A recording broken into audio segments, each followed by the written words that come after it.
வணக்கம், வணக்கம் அருந்தமிழ் உறவுகளே! எப்படி இருக்கீங்க? விக்கிரவாண்டி தேர்தல் பிரச்சாரங்கள் சூடு பிடித்திருக்கிறது. அண்ணாமலை வேற வந்து இறங்கியிருக்கார் போல இருக்கு. அதேபோல தோல்வியை ஒப்புக்கொண்டார் அன்புமணி. திமுகவினர் விக்கிரவாண்டி மக்களை மிரட்டுவதாக வந்து ஒரு புகார் சொல்லியிருக்கிறார். அதுல உண்மை இருக்கிறதா? அப்படிங்கிறத ஒரு தடவ பார்க்கணும். அதேபோல அண்ணன் அண்ணாமலை பேசிய விஷயங்கள பத்தி நம்ம விரிவாக பார்க்கலாம். அதுக்கு முன்னாடி உங்களுடைய கருத்துக்கள் வரவேற்கப்படுகின்றன. அதேபோல நம்ம சேனல லைக் பண்ணுங்க, சப்போர்ட் பண்ணுங்க, சப்ஸ்கிரைப் பண்ணுங்க. உங்கள் நண்பர்களுக்கு மறக்காம ஷேர் பண்ணுங்க. ஸோ அன்புமணி அவர்கள் நேற்றைய பிரச்சாரத்துல ஒரு விஷயம் சொல்லியிருக்காரு. என்ன அப்படின்னு கேட்டீங்கன்னா, இந்த தேர்தல நடத்தவே வேண்டாம். எப்படி இருந்தாலும் திமுக தான் ஜெயிக்க போகுது.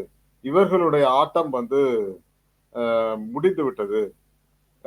ஏன்னா மக்களை வந்து மிரட்டி வந்து இவங்க வேலை வாங்குறாங்க. ஓட்டு போட மிரட்டுறாங்க அதிமுகவினரை.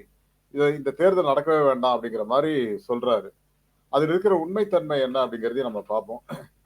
திமுகவினர் உண்மையிலேயே விக்கிரவாண்டி மக்களை மிரட்டி ஓட்டு வாங்க முடியுமான்னா, கண்டிப்பா வாங்க முடியாது. அன்பால தான் மக்கள ஜெயிக்க முடியும். அன்பு தான் எல்லாம் அப்படிங்கிறது தான் உண்மை. அன்புங்கிறது உங்களுக்கு ஈக்குவலா என்னன்னு தெரியும்னு நெனைக்கிறேன். அன்பு இல்லாமல் உலகத்துல ஒண்ணுமே கிடையாதுங்க. அந்த அன்பை கொடுக்க தவறியவர் அன்புமணி. அதனால அவருக்கு ஓட்டு விழல. அண்ணாமலை அவர்கள் வந்து ஒரு பிரச்சாரம் பண்ணாருங்க. அண்ணாமலையோட பிரச்சாரம் என்ன அப்படிங்கிறத அப்படியே சொல்றேன் பாருங்க. தெறிக்க விடுறாப்புல. என்ன தெறிக்க விடுறாரு அப்படிங்கிறத பாருங்க. அதாகப்பட்டது தமிழக மாற்றம் ஏற்பட இடைத்தேர்தல் அவசியம். தமிழகத்தில் மாற்றம் ஏற்பட இடைத்தேர்தல் அவசியமாக இருக்கிறது. மது இருக்கவே கூடாது என்று கூறுபவர் ராமதாஸ். சிகரெட்டிற்கு பொதுத்தளத்தில் தடை போடுற அன்புமணி. இப்பவும் பொது இடங்கள்ல அ இது சிகரெட் புகைப்பது அப்படிங்கிறது வந்து இருக்கு.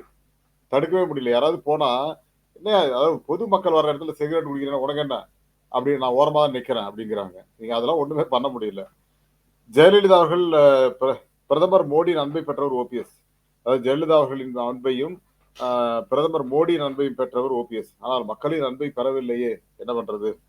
ஜெயலலிதாவின் சாட்சியாக இருப்பவர்கள் தான் ஓபிஎஸ் மற்றும் டிடிவி தினகரன் அவர்களும் அப்படின்னு விக்கிரவாண்டி தேர்தல்ல அன்புமணியை ஆதரித்து பாஜக தலைவர் அண்ணாமலை அவர்கள் பரப்புரை செய்து கொண்டிருக்கிறார். பாவம் இவ்வளோ நாள் எங்க போனாருன்னு தெரியல. லாஸ்ட் இந்த 2, 3 நாள் ஏதாவது சாதிக்கலாம்னு வந்திருக்காரு போல இருக்கு. அவருக்கு என்ன தெரியும் அப்படிங்கிறது நமக்கு தெரியல. பொறுத்திருந்து பார்ப்போம். அண்ணாமலை பிரச்சாரம் வெற்றி பெறுகிறதா இல்லையா என்று. அதேபோல அன்புமணி அவர்கள் வந்து சில விஷயங்கள் சொன்னாரு. அதாவது மக்கள வந்து மிரட்டுறாங்க திமுக.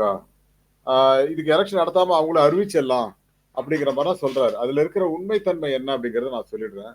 அன்புமணி அவர்களுக்கு தேர்தலில் தோற்போம் என்ற பயம் வந்து விட்டது.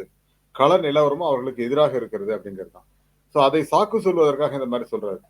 இப்போ அதிமுகவுடைய வாக்குகள் பாமகவுக்கு போகுமா அப்படின்னு கேட்டா, பாமகவில் இருக்கிற அதிமுகவினர் சாரி வன்னியர்கள் வந்து அதிமுக இருக்காங்க இல்லையா? அவங்க வந்து பாமகவுக்கு வாக்களிக்க வாய்ப்பு இருக்கு.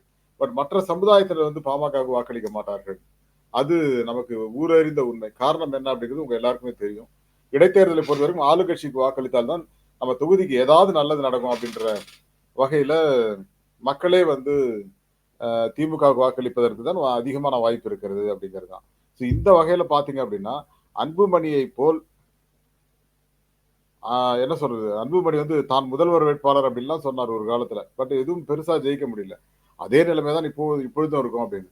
நாம் தமிழர் எங்கேயாவது வாக்குகள் அதிகரித்து விடுமோங்கிற ஒரு அச்சமும் அன்புமணி அவர்களுக்கு இருக்கிறது. அதனால தான் இவர நாம் தமிழரையும் ஒரு தாக்குறாரு. பட் அது பெரிய அளவுல பாதிக்குமா அப்படிங்கிறது தெரியல. பார்ப்போம். பொறுத்திருந்து பார்ப்போம்.